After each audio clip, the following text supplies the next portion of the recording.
Longtime viewers of this channel will know that every so often I like to read FNaF stories and note any interesting details that I notice in them, and I do videos on these details as well as a theory that the story prompted me to create. So far I've only really done videos like this on Fazbear Fright stories, but about 3.5 months ago I made a video like that on Frailty from Tales from the Pizzaplex, and just a few days ago I did a video on Under Construction. I originally wanted this video to come out earlier, but because of the fact that I got Tiger Rock early, I had to postpone it a little bit, which is why the Under Construction video came out before this one. In this video I'll be doing the same type of video, but I'll be discussing Lally's game. This story is very interesting for a few different reasons, so I'll be discussing everything interesting that I note in this video. This is actually part 2 of a 5-part long extended theory that all tie together, and this part will deal with the FNaF 4 box, so I hope you all enjoy, but be sure to check out the first part, which was all about whether or not Dream Theory was once canon, and also stay tuned for the upcoming parts. But now, let's get started.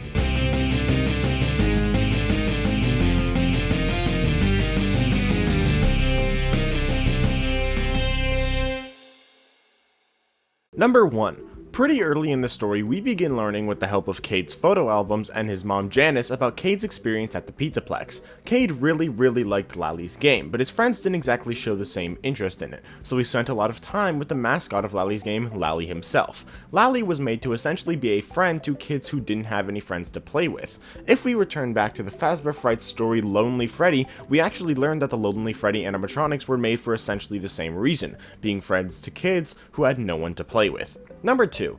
The final picture in Cade's photo album was once again of Cade with Lally, but in this last photo, Lally was looking up at Cade in a way that was vaguely possessive. Given the hands on Lally's shoulder on the cover indicating he's being controlled by a person, the behavior of Cade throughout the story where he goes a little bit insane but just doesn't care anymore at the end and marries someone else, as well as the fact that his eye twitches when Selena refers to Lally's game as being freaky, implying that he was a bit offended by that, is it possible that Cade is being controlled by the same thing that's controlling Lally? I feel like this story and what goes on in it is actually really deep, and I'll go over it as we go further into the story. Number 3. This next bit is a little inconsistency that the story has. Not a major one, but one that was noticeable enough that I caught on. While Selena began getting a bit suspicious of Cade, her wedding was like a dream, and she decided that it was all just jitters, and it stated that this decision was solidified for the next 2 blissful weeks. However, it's then said that while she was walking on a cloud after her wedding, the Monday, which was the day after that,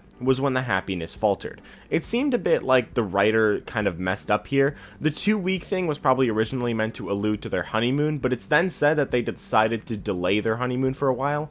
I'm guessing it was just minor plans for the story that altered very slightly while the story was being written, and maybe they just missed that during the proofreading. Like I said, it's not really a big deal, it's just something I noticed.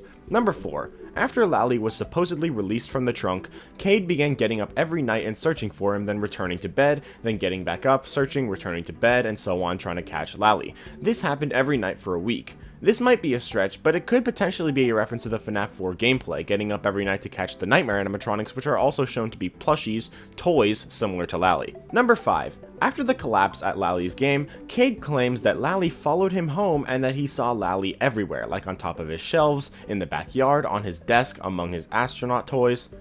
Get it? Astronauts? Among? Yeah, I'll shut up now. But this is interesting because it seems to indicate that Lally is supposed to connect with the Fredbear plushie in that both of them follow a young boy everywhere they go, and this will also connect to the theory that I'll propose at the end of the video, so just keep this in mind. Number 6. When Selena learns about Cade's childhood, this is what she thinks about it. Quote, Selena gazed up at the man who up until this moment she thought was one of the smartest people she'd ever met.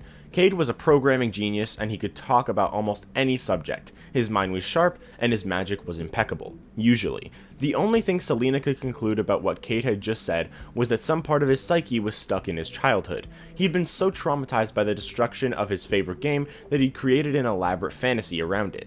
That had to be it.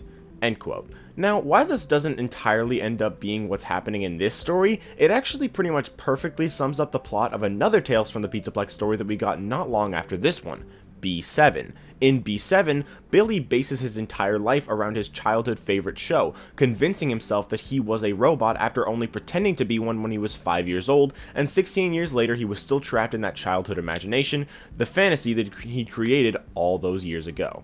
Number 7. I've discussed in videos before that I think Midnight Motorist showcases the bite victim being lured away by Shadow Freddy to the dead body of Charlotte. The bite victim originally loved Fredbear as a character, but he believed that Shadow Freddy here was Fredbear, and this is what sparked his fear of Fredbear because he believed that Fredbear was the one who killed Charlotte. Taking this into account, if I'm right about Lally being a sort of parallel to the Fredbear plushie, then it makes sense that Cade thinks that Daniel was killed by Lally. Cade is the bite victim in this scenario, with Daniel being Charlotte, who is thought to have been killed by Fredbear, a plushie of whom parallels Lally. Number 8. A few pages before the end of the story, Cade opens the trunk to find Selena's dead body mangled and contorted to fit inside. However, right after this, he hears a whisper coming from the closet, and the story states that the whisper let out 5 familiar words. The game is only for 2. Really dramatic note to end the scene on, right? Well, it's made slightly less horrifying when you realize that the book said 5 words when it was actually 6. Again, not really important, but I'm here to point out the things that I noticed, and sometimes inconsistencies and mistakes are things that I noticed. Number 9. In my under construction video, as well as my video on whether or not Afton is alive, I mentioned that the stories in each Tales from the Pizzaplex book parallel the stories in each corresponding Fazbear Frights book.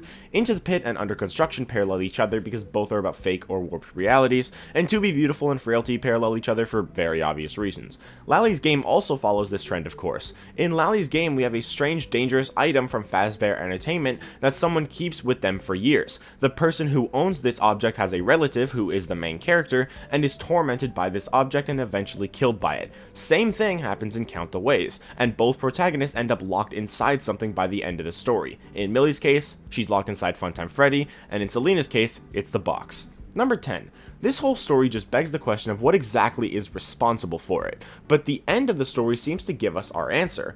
Right at the end of the story, Cade's trunk is seen in the attic, and over the top of it appear 2 white eyes in the shadows. This heavily implies that the one responsible for this story is actually Eleanor, also known as the Shadow. I made a video not too long ago about why I think the Fazbear Frights Stitch Wraith connected stories that take place prior to FNaF 6 do happen within the game's timeline, but that after the events of FNaF 6, the timeline splits, one half progressing to the Security Breach era and the Tales from the Pizzaplex stories, and the other going along to the Stitch Wraith timeline. This is a theory called Splitline Games. Because Eleanor as an entity was created before FNaF 6, that means that she does exist in the game's timeline, which also explains Frailty, and while it doesn't technically happen in the games under this theory, the final Stitch Wraith epilogue does point to Lally's game also being the work of Eleanor, as Larson gets an Eleanor-inflicted vision of a trunk in an attic. The attic has one of those lights that you can turn on from the string hanging off the ceiling, which is described to be in the attic in Lally's game. The attic is full of cardboard boxes and supplies which match what we see in the attic in Lally's game, and the items in there were described as things that nobody really needed but people had a hard time letting go of, and this is exactly the kind of stuff that Cade and Selena decide to store in the attic, including of course the box, and inside the box is Eleanor, who as I just mentioned, peers over the box at the end of the story. So that settles it, Eleanor is responsible for Lally's game. But those were all the details that I noticed in this story, but it's the connections to the Fredbear plushie that I really want to focus on here. The fact that this whole story is based around a locked chest that is trying to be forgotten about, but continues to resurface is especially interesting when it's exactly what the FNaF 4 box is. And when we see the box in FNaF 4, it says, perhaps some things are best left forgotten for now.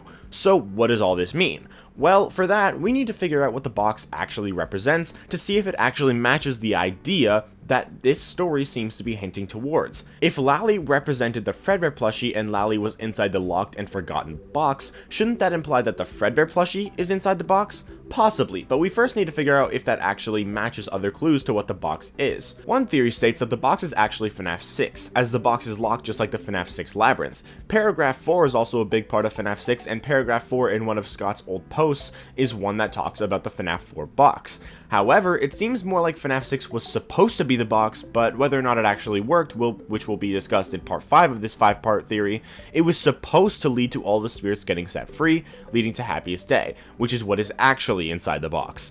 In the last video, I discussed that while some parts of the story may have changed after FNaF 4, the dream theory was probably never canon, meaning that the factors creating the dreams under dream theory are not in the box and never were. However, in FNaF World's files, there is a render of the FNaF 4 box unlocked and opened, and the reason this is interesting is because FNaF World is all about the Fredbear plushie setting up Happiest Day, which tells us that the FNaF 4 box contains those pieces of Happiest Day. However, if Happiest Day was set up by the Fredbear plushie and Happiest Day is inside the box, but Lally's game shows Lally who is connected to the Fredbear plushie inside the box, wouldn't that really add up with the Fredbear plushie being inside the box? Maybe what could be going on here is that the Fredbear plushie is simply in a physical box, now being forgotten about by William and Michael, but it represents Happiest Day being inside a metaphorical box, unable to happen without the spirits getting closure. This could also connect back to the identity of the Fredbear plushie, as well as since someone Cade knew, a kid named Daniel, died and then Lally started acting strange, it could be that while Daniel may or may not have possessed Lally, probably not,